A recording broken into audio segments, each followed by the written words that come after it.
नमस्कार प्यारे बच्चों।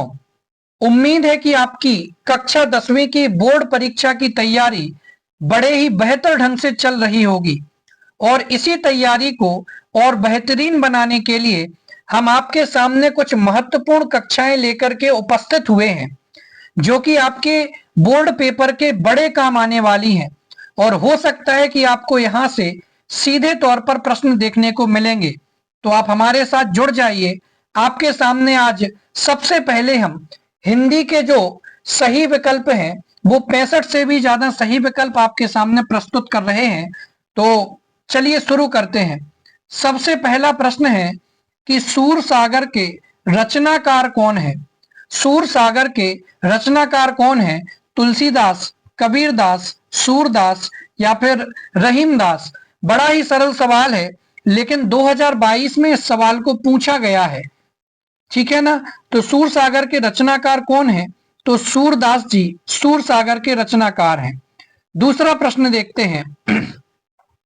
प्रवंचना का शाब्दिक अर्थ क्या है? प्रवंचना का शाब्दिक अर्थ क्या है? प्रेम, घृणा, वात्सल्य या फिर धोखा? तो प्रवंचना का जो शाब्दिक अर्थ होता है वो होता है धोखा। चलिए आगे बढ़ते हैं तीसरे प्रश्न की तरफ। करुण रस का स्थायी भाव क्या है? करुण रस का स्थायी भाव क्या है? श्रृंगार, रौद्र, शोक या फिर भय? तो करुण रस का जो स्थायी भाव होता है वो होता है शोक। तो करुण का स्थायी भाव क्या है? करुण रस का स्थायी भाव शोक है। आपको यही प्रश्न मिलेगा ये जरूरी नहीं, लेकिन आपको हिंदी भाषा में जितने भी रस बताए गए हैं उनमें से किसी ना किसी का एक ना एक स्थायी भाव पूछा जा सकता है। चलिए चौथे प्रश्न। शहर के मुख्य चौराहे के ऊपर नेताजी सुभाष चंद्र बोस की प्रतिमा लगा दी गई। शहर के मुख्य चौराहे पर सुभाष चंद्र बोस की प्रतिमा किसके द्वारा लगाई गई थी? व्यापारी के द्वारा, प्रशासनिक अधिकारी द्वारा, किसान द्वारा या फिर वकील द्वारा? तो मुख्य चौराहे पर नेताजी सुभाष चंद्र बोस की प्रतिमा जो लगाई गई थी वो प्रशासनिक अधिकारी के द्वारा लगाई गई थी, ये आप सभी जानते हैं। चलिए आगे बढ़ते हैं। पांचवा प्रश्न आपका व्याकरण से संबंधित है कि दशानन में कौन सा समास है? दशानन में कौन सा समास है? द्वंद्व समास है, कर्मधारय समास है, तत्पुरुष समास है या फिर बहुब्रीहि समास है? तो देखिए दशानन में आपका बहुब्रीहि समास है। क्यों है? क्योंकि इसमें अन्य पद की प्रधानता है। दशानन कहकर के रावण का वध कराया जा रहा है, इसीलिए दशानन में बहुब्रीहि समास होगा। छठवां प्रश्न। तारकेश्वर नाथ का असल नाम क्या था? तारकेश्वर नाथ का असल नाम क्या था? ऑप्शन आ तारकेश्वर नाथ, त्र्यंबकेश्वर नाथ, विश्वनाथ या फिर घनेश्वर नाथ? तारकेश्वर नाथ का असल नाम क्या था? तो तारकेश्वर नाथ का असल नाम तारकेश्वर नाथ ही था। ऑप्शन आ आपका सही हो जाएगा। कई बच्चे हो सकता है इसी नाम को देख करके सोचते कि अरे ये तो पहले दिया गया है, और उस चक्कर में इनमें से कोई सही मारते तो आपकी गलती हो जाती। तो तारकेश्वर नाथ का असली नाम भी तारकेश्वर नाथ ही था। चलिए सातवां प्रश्न देखते हैं। कुहासा का अर्थ क्या है? कुहासा का अर्थ क्या है? कंबल, कोहरा, सन्नाटा या फिर सहारा? कुहासा का अर्थ क्या होता है? तो कुहासा का अर्थ होता है कोहरा। ऑप्शन ब आपका सही हो जाएगा। चलिए आठवें प्रश्न की तरफ बढ़ते हैं। हिंदी दिवस किस दिनांक को मनाया जाता है? हिंदी दिवस किस दिनांक को मनाया जाता है? 14 सितंबर को, 14 अगस्त को, 14 दिसंबर को या फिर 14 नवंबर को? तो हिंदी दिवस आपका 14 सितंबर को मनाया जाता है। कब मनाया जाता है? 14 सितंबर को मनाया जाता है। ऑप्शन आ आपका एकदम सही हो जाएगा। नौवां प्रश्न देखते हैं। हिंदी भाषा की लिपि कौन सी होती है? बड़ा अच्छा सवाल है, महत्वपूर्ण प्रश्न है। हिंदी भाषा की लिपि कौन सी है? अपभ्रंश है, रोमन है, संस्कृत है या फिर देवनागरी है? तो हिंदी भाषा की जो लिपि है वो है देवनागरी लिपि। कौन सी लिपि है? देवनागरी लिपि है, इसलिए ऑप्शन द आपका एकदम सही हो जाएगा। 10वें प्रश्न की तरफ बढ़ते हैं। वर्तमान में लगभग कितने लोग हिंदी भाषा का प्रयोग कर रहे हैं? भले ही चाहे कोई ना कोई छोटे से छोटा बच्चा भी इंग्लिश भाषा क्यों ना बोलता हो, लेकिन वर्तमान में फिर भी हिंदी भाषा का प्रयोग करने वालों की संख्या सबसे ज्यादा है। तो वर्तमान में कितने लोग हिंदी भाषा का प्रयोग कर रहे हैं? 20 करोड़, 50 करोड़, 25 करोड़ या फिर 70 करोड़? तो वर्तमान में लगभग 70 करोड़ लोग हिंदी भाषा का प्रयोग कर रहे हैं, इसलिए ऑप्शन नंबर 4 आपका सही होगा। 11वें प्रश्न की तरफ बढ़ते हैं कि किस भाषा को राष्ट्रभाषा कहते हैं? किस भाषा को राष्ट्रभाषा कहते हैं? ऑप्शन आ, सरकारी कामकाज की भाषा। सरकारी कामकाज की भाषा राष्ट्रभाषा नहीं कहलाती। साहित्य सृजन की भाषा। साहित्य सृजन की भाषा राष्ट्रभाषा नहीं कहलाती। बहुसंख्यक देशवासियों की भाषा, जिसको ज्यादातर देशवासी बोले, वो भी राष्ट्रभाषा नहीं होती है। राष्ट्रभाषा किसे कहते हैं कि जो संविधान द्वारा स्वीकृत भाषा है वही राष्ट्रभाषा है। क्या हो जाएगा प्यारे बच्चों कि संविधान द्वारा स्वीकृत भाषा वही राष्ट्रभाषा है। 12वां प्रश्न देखते हैं। ज्ञ किन वर्णों के संयोग से बना है? आपको पता होगा कि जो हिंदी की वर्णमाला है वो आ से शुरू होती है, अज्ञानी से प्रारंभ होती है और ज्ञा पर जाकर के खत्म होती है, यानी ज्ञानी बना करके छोड़ती है। आपसे पूछा जा रहा है कि ज्ञा अक्षर एक किन वर्णों के संयोग से बना है? तो ज्ञा के बारे में पूछ रहे हैं, तो ज्ञा से तो बनेगा नहीं, इसलिए गलत होगा। वाज की यहाँ पर कोई आवश्यकता नहीं है, माँ का यहाँ पर कोई प्रयोग करने की जरूरत ही नहीं है। ज्ञा किससे बना है? जा और या से मिलकर के ज्ञा वर्ण बना है, इसलिए ऑप्शन नंबर द आपका एकदम सही हो जाएगा। इसी प्रकार के प्रश्न आपसे परीक्षा में पूछे जाने वाले हैं। 13वें नंबर का प्रश्न, भाषा का कौन सा अर्थ सही है? नीचे आपको 4 ऑप्शन दिए गए हैं, उनमें से आपको उस ऑप्शन को चुनना है जो सीधे तौर पर आपको भाषा शब्द का अर्थ बता रहा हो। तो शब्द और वाक्यों का समूह, क्या ये भाषा है? ध्वनियां, शब्दों का लिखित रूप या फिर सांकेतिक भाषा कैसी होती है? तो देखिए, सांकेतिक भाषा सांकेतिक भी होती है, ठीक है ना। चलिए ऑप्शन द आपका सही हो जाएगा। 14वें प्रश्न की तरफ बढ़ते हैं कि हिंदी में मूलतः कितने वर्ण हैं? आप सभी ने वर्णमाला पढ़ी होगी। पूछा जा रहा है कि हिंदी में मूलतः मूल रूप से कितने वर्ण हैं? 50 वर्ण हैं, 52 वर्ण हैं, 51 वर्ण हैं या फिर 53 वर्ण हैं? तो हिंदी में मूलतः कितने वर्ण हैं? तो हिंदी में मूलतः 52 वर्ण हैं। ऑप्शन नंबर बा आपका एकदम सही हो जाएगा। आगे बढ़ते हैं 15वें प्रश्न की तरफ। उपसर्ग का प्रयोग किस स्थान पर होता है? उपसर्ग का प्रयोग किस स्थान पर होता है? शब्द के प्रारंभ में होता है। जी हाँ, बिल्कुल होता है। शब्द के प्रारंभ में जिसका प्रयोग होता है वो कहलाते हैं उपसर्ग। शब्द के अंत में, तो शब्द के अंत में जिसका प्रयोग होता है वो कहलाता है प्रत्यय। शब्द के मध्य में या फिर इनमें से कोई नहीं। तो उपसर्ग का प्रयोग किस स्थान पर होता है? तो उपसर्ग का प्रयोग शब्दों के प्रारंभ में होता है। ऑप्शन नंबर अ आपका एकदम सही हो जाएगा। चलिए 16वें प्रश्न की तरफ बढ़ते हैं। हिंदी की व्युत्पत्ति किस शब्द से हुई है? बड़ा ही अच्छा सवाल है, महत्वपूर्ण सवाल है। हिंदी की व्युत्पत्ति किस शब्द से हुई है?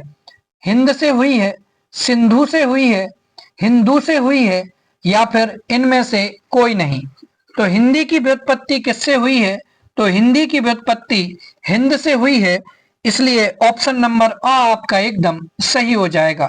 आगे बढ़ते हैं 17वें नंबर का प्रश्न देखते हैं कि देवनागरी किस प्रकार की लिपि है? ठीक है ना, देवनागरी किस प्रकार की लिपि है? आपसे पूछा था कि हिंदी भाषा की लिपि कौन सी है, तो देवनागरी। अब पूछ रहे हैं कि देवनागरी जो हिंदी भाषा की लिपि है वो किस प्रकार की लिपि है? अक्षरात्मक लिपि है, संकेतात्मक लिपि है, चित्रात्मक लिपि है या फिर ध्वन्यात्मक लिपि है? देवनागरी किस प्रकार की लिपि है?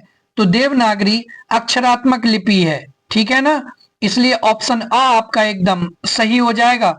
ये भी अच्छा प्रश्न है, याद रखेंगे आप। 18वां प्रश्न है कि संविधान में हिंदी को कौन सा दर्जा प्राप्त है। संविधान में हिंदी भाषा को कौन सा दर्जा दिया गया है। ऑप्शन अ राष्ट्र, ऑप्शन अ आर्य भाषा, ऑप्शन ब राष्ट्रभाषा, ऑप्शन सा सज, यहां पर सज नहीं, यहां पर राजभाषा है। ऑप्शन सा क्या राजभाषा, और ऑप्शन द इनमें से कोई नहीं। बोलिए संविधान में हिंदी को कौन सा दर्जा प्राप्त है।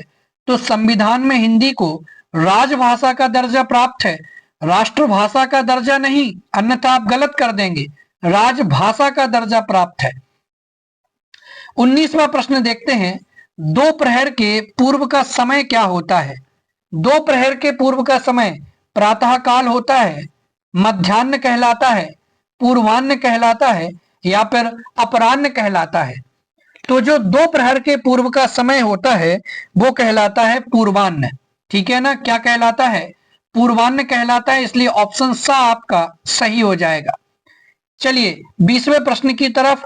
अब आपका ये प्रश्न उपसर्ग से संबंधित है कि निरोग शब्द में कौन सा उपसर्ग है। निरोग शब्द में कौन सा उपसर्ग है, बड़ा सरल सवाल है। नि उपसर्ग है, निर उपसर्ग है, नी उपसर्ग है, या फिर निस उपसर्ग है। तो निरोग में कौन सा उपसर्ग है, तो निरोग में नी उपसर्ग है। ठीक है ना, इसलिए ऑप्शन आ आपका सही हो जाएगा। 21वां प्रश्न की तरफ बढ़ते हैं। संधि से रिलेटेड प्रश्न है, बड़ा सरल प्रश्न है। संधि के मुख्यतः कितने भेद होते हैं। 2 भेद होते हैं, 4 भेद होते हैं, 3 भेद होते हैं, या फिर 5 भेद होते हैं। संधि के मुख्यतः कितने भेद होते हैं। तो आप सभी जानते हैं कि संधि के मुख्यतः 3 भेद होते हैं। कौन कौन से, स्वर संधि, व्यंजन संधि और विसर्ग संधि।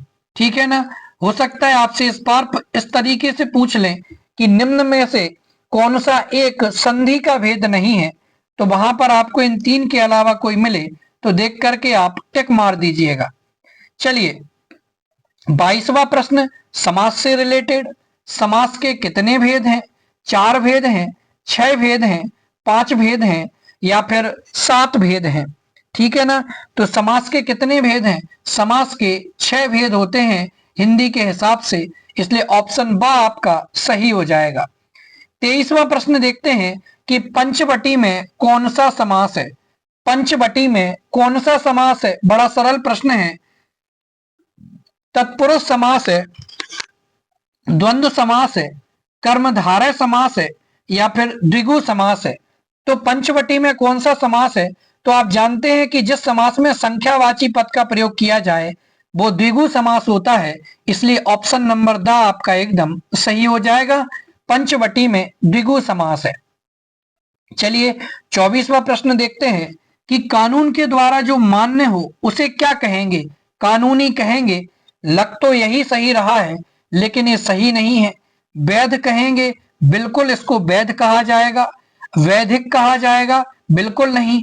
अवैध कहा जाएगा, तो जो गैर कानूनी है, कानून के द्वारा अमान्य है, वो कहलाएगा अवैध, और जो कानून के द्वारा मान्य है वो कहलाएगा वैध।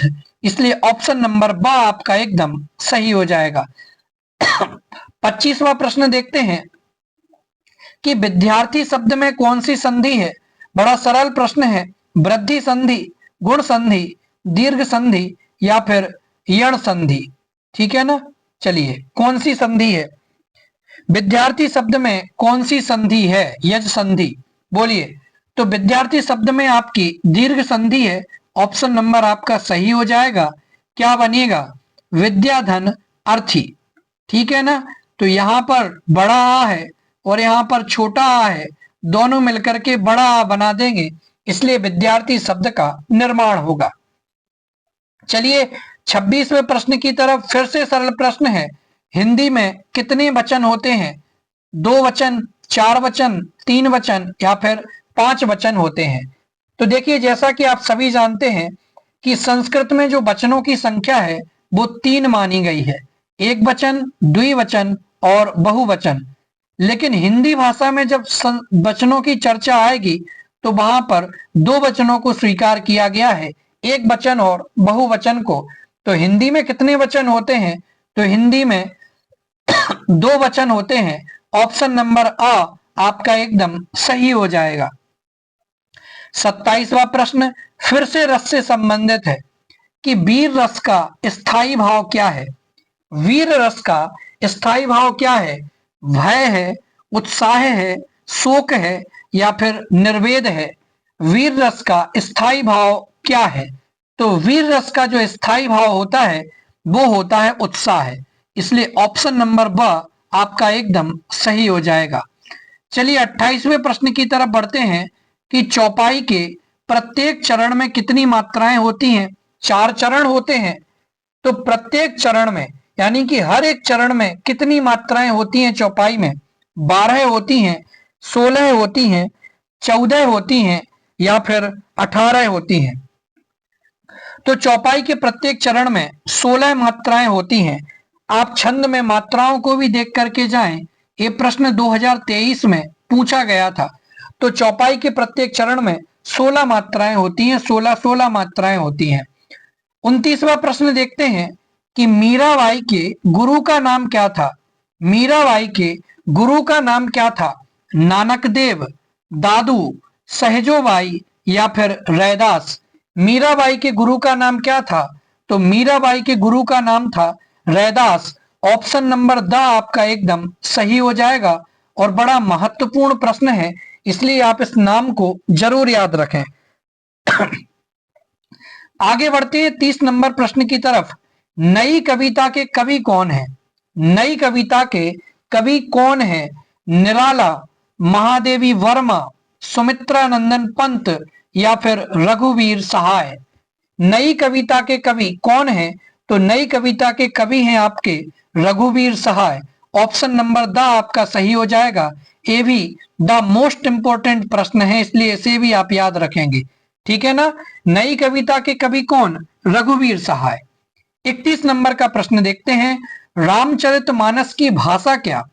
रामचरितमानस की भाषा कौन सी है? ब्रज भाषा है, अवधी भाषा है, बिहारी भाषा है या फिर संस्कृत भाषा है? रामचरितमानस की भाषा कौन सी है? तो रामचरितमानस की भाषा है अवधी भाषा। ऑप्शन नंबर ब आपका एकदम सही हो जाएगा। 32वें प्रश्न की तरफ बढ़ते हैं कि हिंदी काव्य साहित्य का दूसरा काल कौन सा है? हिंदी काव्य साहित्य का दूसरा काल कौन सा है? आदिकाल, रीतिकाल, भक्ति काल या फिर आधुनिक काल? ठीक है ना? तो हिंदी काव्य साहित्य का जो दूसरा काल है वो है भक्ति काल, इसलिए ऑप्शन नंबर स आपका एकदम सही होगा। 33वें प्रश्न की तरफ बढ़ते हैं। मूर्ति किसने लगाई थी? वन विभाग ने लगाई थी, शिक्षा विभाग ने लगाई थी, नगर पालिका ने लगाई थी या फिर नगर निगम ने लगाई थी? तो मूर्ति किसने लगाई थी? तो मूर्ति नगर पालिका के माध्यम से लगवाई गई थी, इसलिए ऑप्शन नंबर स आपका सही हो जाएगा। 34वां प्रश्न देखते हैं कि कैप्टन किसका नाम था? कैप्टन किसका नाम था? पानवाले का, सैनिक का, हवलदार साहब का या फिर चश्मे वाले का? तो कैप्टन किसका नाम था? तो चश्मे वाले का नाम था कैप्टन। ठीक है ना? कैप्टन किसका नाम था? चश्मे वाले का नाम था कैप्टन। ये भी महत्वपूर्ण प्रश्न है। चलिए 35वें प्रश्न की तरफ बढ़ते हैं। ये भी द मोस्ट इंपोर्टेंट प्रश्न, ये भी पूछे जाने की पूरी संभावना है। नेताजी का चश्मा, और ये पाठ ही पूरा महत्वपूर्ण है। नेताजी का चश्मा, इस कहानी का मूल भाव क्या है? शिक्षा का विकास? जी नहीं। समाज सुधार? जी नहीं। प्रेम संबंध? बिल्कुल नहीं, बल्कि देशभक्ति। नेताजी का चश्मा कहानी का मूल भाव क्या है? तो वो है देशभक्ति, इसलिए ऑप्शन नंबर द आपका एकदम सही होगा। 36 नंबर का प्रश्न देखते हैं कि कस्बे के चौराहे पर प्रतिमा लगी थी। कस्बे के चौराहे के ऊपर किसकी प्रतिमा लगी हुई थी? महात्मा गांधी की, भीमराव अंबेडकर की, सरदार पटेल की या फिर सुभाष चंद्र बोस की? कस्बे के चौराहे पर किसकी प्रतिमा लगी थी? तो सुभाष चंद्र बोस की प्रतिमा लगी थी। ये पाठ भी आपका इंपॉर्टेंट है, इसलिए इस पूरे पाठ को आप जरूर देखिए। 37वां प्रश्न है फिर से, नेताजी का चश्मा इस पाठ की विधा कौन सी है? ये भी इंपॉर्टेंट प्रश्न है, यानी कि इसको किस रूप में लिखा गया है, एकांकी के रूप में, निबंध के रूप में, व्यंग्य के रूप में या फिर कहानी के रूप में। तो नेताजी का चश्मा पाठ की विधा कौन सी है? तो इसकी विधा है कहानी। नेताजी का चश्मा एक कहानी है।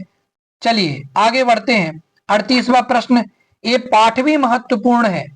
बाल गोविंद भगत, बाल गोविंद भगत थे क्या थे? तो बाल गोविंद भगत एक साधु थे, गृहस्थ थे, साहब थे या फिर पुजारी थे? बाल गोविंद भगत क्या थे? तो बाल गोविंद भगत एक साधु थे। आगे बढ़ते हैं। 39वां प्रश्न, ये भी महत्वपूर्ण है। बाल गोविंद भगत किसके पद गाते थे?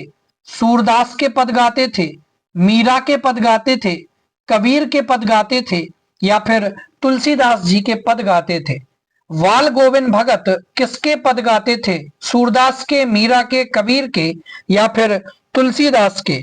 तो बाल गोविंद भगत जो पद गाते थे वो कबीरदास जी के पदों को गाया करते थे। ऑप्शन सा आपका सही होगा। 40वां प्रश्न देखते हैं। बाल गोविंद भगत गाते समय क्या बजाते थे? ये भी इंपॉर्टेंट प्रश्न है। बाल गोविंद भगत गाते समय क्या बजाते थे? ढोलक, तबला, मंजीरा या फिर खंजड़ी? तो बाल गोविंद भगत गाते समय खंजड़ी बजाया करते थे, इसलिए ऑप्शन नंबर द आपका सही हो जाएगा। 41वां प्रश्न देखते हैं, ये भी इंपॉर्टेंट प्रश्न है। बाल गोविंद भगत, ये जो पाठ है बाल गोविंद, ये पाठ किसके ऊपर प्रहार करता है? कुरीतियों पर, शिक्षा पर, दहेज प्रथा पर या फिर राजनीति पर? तो बाल गोविंद पाठ कुरीतियों के ऊपर प्रहार करता है, इसलिए ऑप्शन नंबर आ आपका सही हो जाएगा। 42वां प्रश्न देखते हैं कि प्रिंसिपल ने मन्नू भंडारी के पिता को क्यों बुलवाया था? प्रिंसिपल ने मन्नू भंडारी के पिता को क्यों बुलवाया था? ये भी अच्छा प्रश्न है, आने की संभावना है। अशिष्टता के कारण? बिल्कुल नहीं। विनम्रता के कारण? विनम्रता के कारण कौन सा प्रिंसिपल बच्चों को स्कूल बुलवाएगा, उसके पिता को बुलवाएगा? आंदोलनकारी के कारण? तो बिल्कुल सही है। शरारत के कारण? बिल्कुल नहीं। तो प्रिंसिपल ने मन्नू भंडारी के पिता को क्यों बुलवाया था? उनकी आंदोलनकारी के कारण बुलवाया था, इसलिए ऑप्शन नंबर स आपका सही होगा। 43 नंबर का प्रश्न है, निबंध गद्य की कसौटी है, ये किसका कथन है? द मोस्ट इंपोर्टेंट प्रश्न ये भी है। निबंध गद्य की कसौटी है, ये किसका कथन है? नंद दुलारे वाजपेयी जी का, आचार्य शुक्ल का, डॉक्टर नागेंद्र का या फिर आचार्य द्विवेदी का? निबंध गद्य की कसौटी है, किसका कथन है? तो ये कथन आचार्य शुक्ल जी का है, आचार्य रामचंद्र शुक्ल जी का है। ऑप्शन नंबर ब आपका सही हो जाएगा। 44वां प्रश्न ये भी महत्वपूर्ण है। रसात्मकम वाक्यम काव्यम, ये परिभाषा किस आचार्य की है? रसात्मकम वाक्यम काव्यम, ये परिभाषा किस आचार्य की है? आचार्य जगन्नाथ की नहीं है, आचार्य विश्वनाथ की, आचार्य मम्मट की नहीं है, आचार्य शुक्ल की बिल्कुल नहीं। तो ये परिभाषा है आचार्य विश्वनाथ की। ऑप्शन नंबर ब आपका सही होगा। 45वां प्रश्न देखते हैं कि लय, तुक, गति, यति, मात्रा एवं चरण से मुक्त रचना है। ठीक है ना? लय, तुक, गति, यति, मात्रा एवं चरण से मुक्त रचना है, क्या है? रस, अलंकार, छंद या फिर इनमें से कोई नहीं? तो इसका उत्तर होगा ऑप्शन स छंद। चलिए आगे बढ़ते हैं। 46 नंबर का प्रश्न है कि काव्य की शोभा बढ़ाने वाले कारक को क्या कहते हैं? काव्य की शोभा बढ़ाने वाले कारक को क्या कहते हैं? बड़ा सरल प्रश्न है। रस कहते हैं, छंद कहते हैं, अलंकार कहते हैं या फिर छंद कहते हैं? तो ये दो बार हो गया है, यहां पर आप कर लीजिए, काव्य गुण कहते हैं। तो काव्य की शोभा बढ़ाने वाले कारक को क्या कहते हैं? तो इसे कहा जाता है अलंकार। ऑप्शन नंबर स आपका सही हो जाएगा। चलिए 47वां प्रश्न देखते हैं कि दोहा छंद के द्वितीय यानी दूसरे और चतुर्थ यानी चौथे चरण में कितनी मात्राएं होती हैं? दोहा छंद के द्वितीय और चतुर्थ चरण में मात्राएं होती हैं 13-13 होती हैं, 11-11 मात्राएं होती हैं, 12-12 मात्राएं होती हैं, या फिर 16-11 मात्राएं होती हैं। तो देखिए दोहा छंद के दूसरे और चौथे चरण में 11-11 मात्राएं होती हैं, इसलिए ऑप्शन नंबर ब आपका सही हो जाएगा। चलिए इसी प्रकार के प्रश्न पूछे जाने वाले हैं। 48 नंबर का प्रश्न, बाल गोविंद की सब चीज खाली स्थान की थी। बाल गोविंद के पास जो भी चीजें थी वो किसकी थी? स्वयं की थी, साहब की थी, परमात्मा की थी, या फिर सरकार की थी? तो बाल गोविंद के पास में जो सारी चीजें थी वो साहब की थी, इसलिए ऑप्शन ब आपका सही हो जाएगा। आगे बढ़ते हैं। 49वां प्रश्न, वदंत आनंद कौशल्यायन, इन्होंने खाली स्थान धर्म का प्रचार प्रसार किया था। यानी वदंत आनंद कौशल्यायन ने किस धर्म का प्रचार प्रसार किया था? जैन धर्म का, बौद्ध धर्म का, हिंदू धर्म का, या फिर ईसाई धर्म का? बहुत अच्छा प्रश्न है, इंपॉर्टेंट प्रश्न है। वदंत आनंद कौशल्यायन ने किस धर्म का प्रचार किया था? तो बौद्ध धर्म का प्रचार किया था, इसलिए ऑप्शन ब आपका सही हो जाएगा। 50वें प्रश्न की तरफ बढ़ते हैं। वदंत आनंद कौशल्यायन की भाषा है, वदंत आनंद कौशल्यायन की भाषा कौन सी है? खड़ी बोली? बिल्कुल नहीं। परिमार्जित भाषा? बिल्कुल भी नहीं। उर्दू भाषा? बिल्कुल भी नहीं। बोलचाल की भाषा? बिल्कुल। वदंत आनंद कौशल्यायन की जो भाषा है वो बोलचाल की भाषा है, इसलिए ऑप्शन द आपका सही हो जाएगा। इस प्रकार अपने 50 प्रश्न पूरे हो चुके हैं। यदि आपको प्रश्न अच्छे लगे हो तो हमसे जरूर जुड़िएगा। 51 नंबर का प्रश्न देखते हैं। बुद्धिस्ट लोग जो होते हैं, बौद्ध धर्म को मानने वाले लोग होते हैं, वे श्वेत पताकाएं कब फहराते हैं? बुद्धिस्ट लोग श्वेत पताकाएं कब फहराते हैं? अच्छा प्रश्न है। मृत्यु पर फहराते हैं, जन्मदिन पर फहराते हैं, विवाह पर फहराते हैं, या फिर हमेशा फहराते हैं? तो बुद्धिस्ट लोग जो श्वेत पताकाएं फहराते हैं वो मृत्यु पर फहराते हैं, ठीक है ना? इसलिए ऑप्शन आ आपका सही हो जाएगा। 52 नंबर का प्रश्न देखते हैं कि पहाड़ी युवतियां जो होती हैं वो क्या पहन करके चाय के बागानों में, बगीचों में चाय की पत्तियां तोड़ती हैं? पहाड़ी युवतियां क्या पहन करके चाय बागानों में चाय की पत्तियां तोड़ती हैं? बहुत अच्छा प्रश्न है, 3 स्टार दे रहा हूं। डोको पहन करके, कटाओ पहन करके, बोकू पहन करके, या फिर प्रियूता पहन करके? बोलिए, पहाड़ी युवतियां क्या पहन करके चाय बागानों में चाय की पत्तियां तोड़ती हैं? तो बोकू पहन करके चाय की पत्तियां तोड़ती हैं। ऑप्शन सा आपका सही हो जाएगा। 53वां प्रश्न देखते हैं।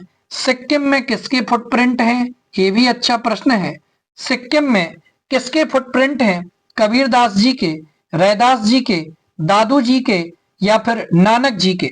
तो सिक्किम में किसके फुटप्रिंट हैं? नानक जी के फुटप्रिंट हैं, इसलिए ऑप्शन द आपका सही होगा। 54वां प्रश्न देखते हैं। बहुत अच्छा प्रश्न है। गुलाबी पत्थरों के बीच इठला इठला कर चांदी की तरह बहने वाली नदी कौन सी है? गुलाबी पत्थरों के बीच इठला इठला करके चांदी की तरह बहने वाली नदी तवी है, झेलम है, तिस्ता है, या फिर रावी है? तो गुलाबी पत्थरों के बीच इठला इठला कर चांदी की तरह बहने वाली नदी तिस्ता है, इसलिए ऑप्शन सा आपका सही हो जाएगा। 55वां प्रश्न देखते हैं। ये भी बहुत अच्छा प्रश्न, द मोस्ट इंपोर्टेंट प्रश्न और आने लायक प्रश्न हो सकता है आपको देखने मिल जाए यदि एग्जामिनर का मूड हुआ तो, ठीक है, एग्जाम तैयार करने वाले का मूड हुआ तो। नेताजी की मूर्ति तैयार करने वाला मूर्तिकार कौन था? किशोरीलाल, मोतीलाल, जवाहरलाल, या फिर जमनालाल? नेताजी की मूर्ति तैयार करने वाला मूर्तिकार कौन था? तो नेताजी की मूर्ति तैयार करने वाला जो था वो कौन था? बोलिए, वो था मोतीलाल, ठीक है ना? ऑप्शन बा आपका सही हो जाएगा। 56वें प्रश्न की तरफ बढ़ते हैं। बाल गोविंद भगत पाठ खाली स्थान की समस्या पर प्रहार करता है। किसकी समस्या के ऊपर प्रहार करता है? रूढ़ियों की समस्या के ऊपर। बिल्कुल सही, यही उत्तर है हमारा। मान्यताओं गलत है, विवेकानंद गलत है, गतिशीलता गलत है। बाल गोविंद भगत पाठ, यहां पर विवेकानंद नहीं है, यहां पर हीनता है, ठीक है ना। चलिए, फिर भी गलत ही है। रूढ़ियों की समस्या के ऊपर प्रहार करता है, ऑप्शन आ आपका सही होगा। 57 का नंबर का प्रश्न है कि किसके बचपन का नाम हरनाम दास था? किसके बचपन का नाम था हरनाम दास? मुंशी प्रेमचंद जी के, कौशल्यायन के, विवेकानंद जी के, या फिर दयानंद सरस्वती के? तो किसके बचपन का नाम हरनाम दास था? तो कौशल्यायन के बचपन का नाम हरनाम दास था। ये भी बहुत अच्छा प्रश्न है, इसे आप इसका उत्तर याद रखेंगे। या फिर आपसे पूछा जा सकता है इसको घुमा करके कि हरनाम दास किसके बचपन का नाम था? तो कौशल्यायन। या फिर कौशल्यायन के बचपन का नाम क्या था? तो हरदास, हरनाम दास। चलिए, 58वां प्रश्न देखते हैं कि कौशल्यायन के साहित्य के ऊपर किसका प्रभाव पड़ा? गांधी जी, बिल्कुल सही। ऑप्शन आ आपका सही हो जाएगा कि कौशल्यायन के साहित्य के ऊपर गांधी जी का प्रभाव पड़ा था। आगे बढ़ते हैं। 59 नंबर का प्रश्न है कि इनमें से कौन एक प्रगतिवादी कवि है? प्रगतिवादी कवि कौन है? ऑप्शन आ मुक्तिबोध, ऑप्शन बा सुमित्रा नंदन पंत, नरेश मेहता, या फिर जगमोहन सिंह, जगमोहन सिंह। तो प्रगतिवादी कवि कौन है? तो सुमित्रा नंदन पंत एक प्रगतिवादी कवि है। चलिए, 60वें नंबर का प्रश्न देखते हैं कि नेताजी की प्रतिमा की ऊंचाई कितनी थी? 2 फुट। जी हाँ, बिल्कुल सही, 2 फुट थी। ऑप्शन आ आपका सही हो जाएगा। नेताजी की प्रतिमा की ऊंचाई कितनी थी? तो 2 फुट थी। 61वां प्रश्न देखते हैं कि कलम का जादूगर किसे कहा जाता है? बहुत अच्छा प्रश्न है, पूछे जाने लायक प्रश्न। कलम का जादूगर किसे कहा जाता है? रामवृक्ष बेनीपुरी को, अज्ञेय जी को, स्वयं प्रकाश को, या फिर नागार्जुन को? कलम का जादूगर किसे कहा जाता है? तो रामवृक्ष बेनीपुरी को कलम का जादूगर कहा जाता है। ऑप्शन आ आपका सही हो जाएगा। 62 नंबर का प्रश्न है कि सूर सारावली के कवि का नाम क्या है? सूर सारावली के कवि का नाम है सूरदास है, कबीरदास है, मैथिली शरण गुप्त है, या फिर नागार्जुन है? तो सूर सारावली के कवि का नाम क्या है? सूर सारावली के कवि का नाम है सूरदास जी। आगे बढ़ते हैं। 63 नंबर का प्रश्न, कवि निराला का जन्म कब हुआ था? कवि निराला का जन्म कब हुआ था? 1904, 1900, 1899 में, या फिर सन 1888 में? तो कवि निराला का जो जन्म हुआ था वो 1899 में हुआ था। कब हुआ था? सन 1899 में कवि निराला का जन्म हुआ था। एक कवि परिचय से संबंधित प्रश्न। 64वां प्रश्न है कि वात्सल्य के श्रेष्ठ कवि माने जाते हैं। वात्सल्य रस के श्रेष्ठ कवि कौन माने जाते हैं? तुलसीदास जी, सूरदास जी, कबीरदास जी, या फिर जयशंकर प्रसाद जी? तो वात्सल्य रस के श्रेष्ठ कवि सूरदास जी माने जाते हैं। ऑप्शन बा आपका सही होगा। आगे बढ़ते हैं। 65वां प्रश्न, हवा की थिरकन का सिमटा हुआ संकोच माना है। बहुत अच्छा प्रश्न, पूछे जाने लायक। हवा की थिरकन का सिमटा हुआ संकोच किसे माना है? मिट्टी को, फसल को, आकाश को, या फिर बरसात को? तो हवा की थिरकन का सिमटा हुआ संकोच माना गया है, किसको माना गया है? फसल को। ऑप्शन ब आपका सही हो जाएगा। 66 नंबर का प्रश्न है, हालदार साहब को कंपनी के काम से कस्बे से गुजरना पड़ता था। कब गुजरना पड़ता था? हर रोज गुजरना पड़ता था? जी नहीं। हर दूसरे दिन? बिल्कुल नहीं। हर 15वें दिन? जी हाँ। हर 13वें दिन? गलत है। तो हालदार साहब को कंपनी के काम से कस्बे से हर 15वें दिन गुजरना पड़ता था। ऑप्शन नंबर स आपका सही हो जाएगा। 67 नंबर का प्रश्न है कि हिंदी में वाच्य के कितने प्रकार होते हैं? 4, 3, 2, 5, या फिर 2? तो वाच्य के जो प्रकार होते हैं वो 3 होते हैं। ऑप्शन ब आपका सही हो जाएगा। चलिए, 68वां प्रश्न है कि मधु कांकरिया की सहेली का नाम क्या है। बहुत अच्छा प्रश्न है। मधु कांकरिया की सहेली का नाम क्या है, और ये 2025 में अभी पूछा भी गया था। मणि है, जितेन है, प्रियंबदा या फिर वसुंधरा। तो मधु कांकरिया की सहेली कौन थी? तो मधु कांकरिया की सहेली थी मणि। इसलिए ऑप्शन नंबर आ आपका सही हो जाएगा। इस प्रकार से अभी आपके सामने 2026 की 10वीं की बोर्ड परीक्षा में जो सही विकल्प पूछे जा सकते हैं उसे आपके सामने रखा है। अब यदि आप चाहें तो कल आपके सामने लगभग 50 से भी ऊपर एक वाक्य में उत्तर आप सभी के सामने प्रस्तुत करूंगा, जो कि हिंदी के पेपर के लिए आपके सामने बहुत महत्वपूर्ण रहेंगे, और हो सकता है कि उसमें से कोई ना कोई प्रश्न आपसे पूछे भी जाएं। तो मिलते हैं कल एक वाक्य में उत्तर के साथ। धन्यवाद। जय हिंद। वंदे मातरम।